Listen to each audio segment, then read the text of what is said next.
We're taking a look today through a 1944 magazine, chock full of great graphics and interesting things. And on the last page of this magazine is an ad for Kool-Aid. It so happens that I have in my collection a vintage Kool-Aid package, just like the one pictured. We'll look that over up close when we get to it. But in the meantime, enjoy every page of this exquisitely designed July 1944 Ladies' Home Journal. Canon towels and Ipana toothpaste. After hours, hearts are drawn to a bright, sparkling smile. Ain't it the truth? And over here, a full-page color ad for Palmolive soap. Doctors prove 2 out of 3 women can have more beautiful skin in 14 days.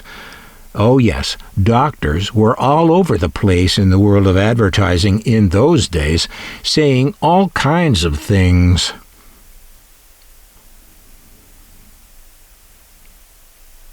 Oxydol washes white without bleaching. And here's the mystery of women. Well, I should probably read that.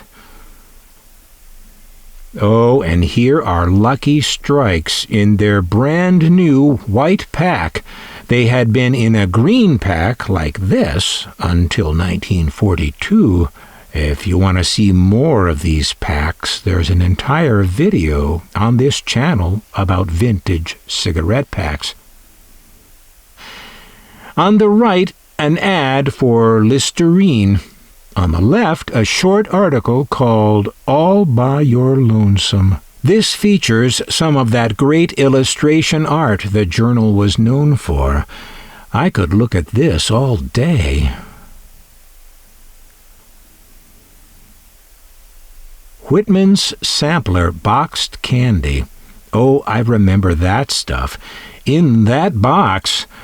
And over here, the Ray Milland family touts the virtues of a Serval gas refrigerator. You heard me right, a refrigerator that runs on natural gas. Mum deodorant and Super Suds for dishes and duds. Duds? Yes, clothes. Super Suds for dishes and clothes. We have different soaps and detergents for everything these days, but in those days, soap was soap. Swift's Premium Table-Ready Meats. And Ivory Soap. More doctors advise Ivory than all other brands put together. There are those doctors again. No wonder you can't get one on the phone when you need one. Colonel Mayberry Comes Home is the title of this issue's first feature story. And here's Thought I'd Drop In, another of the several fiction stories each issue contained, with more great illustration and hand-lettered typography. Check out this picture. The casual visitor with a cigar. The concerned woman. What does this mean? No apples this time. Sure, I don't care. Oh, but check out this art. More great illustration and typography, kicking off another story. How do you know it's love? Baby Flat Top. I don't care. A Time to Love by Pearl Buck. Pearl S. Buck, no less. The real one. And women's work. The art here getting increasingly abstract. and an article by Eleanor Roosevelt, America's First Lady at the time. Check out this cartoon. The caption is, "I wish your father would come right out and say what he thinks." What do you suppose the gag is here? It might not be all that obvious from today's vantage point. Why is the man wearing a dress? He's objecting to the woman wearing pants. Aha! In the 1940s and 50s, that was a thing. In fact, this may come as a shock to some of my younger viewers, but in the schools where I grew up in the Midwest, girls were not allowed to wear any kind of pants to school until 1969 or 70. They had to wear dresses or skirts. We boys did not object. The story of an unforgettable girl, Clooney Brown. And the magazine continues with articles and ads for products familiar and forgotten, every one presented in some well-thought-out and attractive manner. Cool and dark makes the case for wearing dark-colored clothes in summer, if there's a case to be made, and I doubt it. Spirit of 76 features New England clam chowder, baked beans, corn oysters, Boston brown bread, sliced salad, whatever that is, cherry pie, and coffee. I'll be right over. Swan is 4 swell soaps in one. I'll bet it is. Swell for babies, great for dishes, grand for duds, there's that word again, and wonderful for bath. Well, there you go. Why talk to me about old age? I'm still young. Yeah, well, I've got life insurance to sell you. And over here to the right, vitamins. Get that vitamins feeling. And so begins the advertising trick of selling things on feelings. Not facts, not benefits, but feelings. Are American women whining? No, says Kate Smith. And somehow or another, this is because they have Jell-O. Makes perfect sense to me. Leave it to Armour and Company, the meat packer, to publish a recipe for a garden supper plate with meat on it. Or rather something called Armour Star Old-Fashioned Loaf. Loaf. Rinso for tub, washer, dishpan. Vanish toilet bowl cleaner. And more essentials for good living. New double-duty fresh deodorant. Use fresh and stay fresher. Is that a clever slogan, or what? Or what? And here's Nabisco pitching their, quote, Niagara Falls product, Nabisco shredded wheat, so you can keep up your summer energy. Miracle Whip, my mother's idea of mayonnaise. And here's Betty Hutton, and she says, I love that brisk Lipton flavor. I'll bet she does. Would she lie? Here's French's mustard, and a full page devoted to grape nuts flakes, though this is probably the least popular cereal in any store. They still sell it, and it's good. And here's Satina, which is starch for stiffening things up when ironing. Oh my, Hedy Lamarr. Oh my. And look over here. Here's the tobacco industry already obfuscating about the health effects of their product. In 1944, they already knew not to attack the science straight on, at least in their advertising, but instead to co-opt the science by making vague claims about medical authorities. The claim made?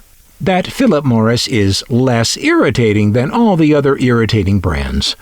Nowhere is it even suggested the course of action least irritating of all, not buying their product. Cashmere Bouquet Soap. And on the right it asks, what summer powder shade is right for you? Huh? I just don't understand this at all. And here's sun-kissed California lemons, the case of the missing vitamins. Creole salad trick from New Orleans, featuring Wesson oil. They're only young once. How to cook a meal in your refrigerator.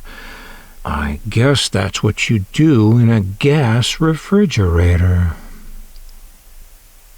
Sonia Henney takes a bath with Lux soap. Well, now that's fun. And here's Barbara Stanwyck, starring in Paramount's Double Indemnity. Oh, that's a good one. With Fred McMurray and Edward G. Robinson. That's a good one. The coffee industry pitching the idea of iced coffee to boost those sales in the summer months. Yardley English Lavender. That stuff sounds like it would smell like Grandma. Yes. It's time to turn to A&P. Well now, there is a flimsy headline. It's time to turn to A&P. It's headlines like that. Well, where are they now? I went from size 40 to size 14. I'll just bet you did. And that has saved a lot of wear and tear on the furniture, I should imagine. Good for you. Knox Pure Unflavored Gelatin. And there's a recipe for fresh tomato jelly. That sounds surprisingly good.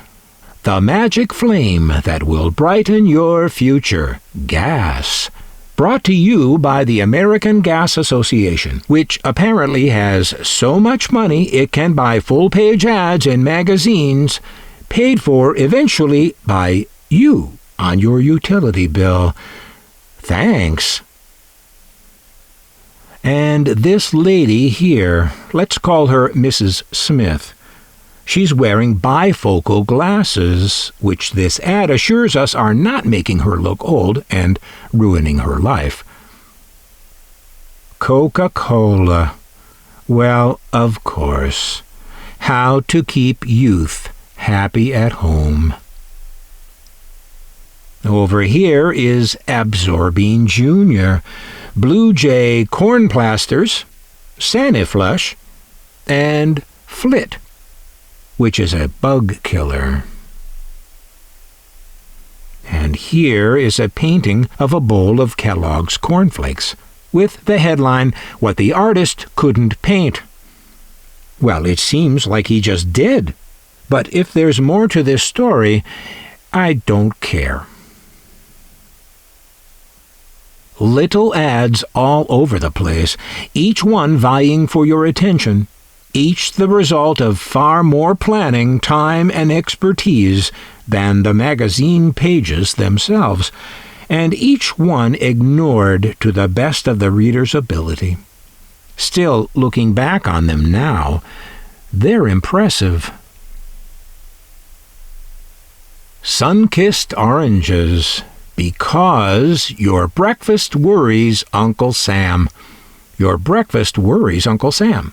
Sure, he can get over it. Old Dutch cleanser cleans 77 more pans. Exactly 77. Bon ami. A1 sauce kills insects. No, wait, that's 2 separate ads. 3 women adored him. This is an ad for a movie called The Story of Dr. Wassel. And I never heard of it. From Cecil B. DeMille, so you'd think it was something. Starring Gary Cooper. Arid deodorant. Unguentine promotes healing. Clorox disinfects.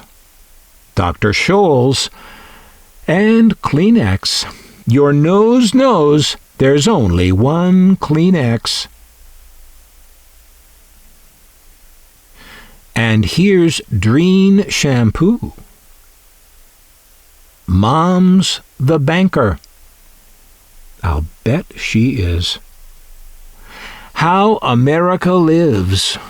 Categorized into clothing, food, health, gifts, amusement, and savings.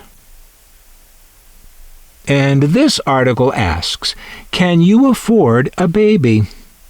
Apparently the answer was yes, as the baby boom was just about to get started. The problem of a second child. Oh, I can relate.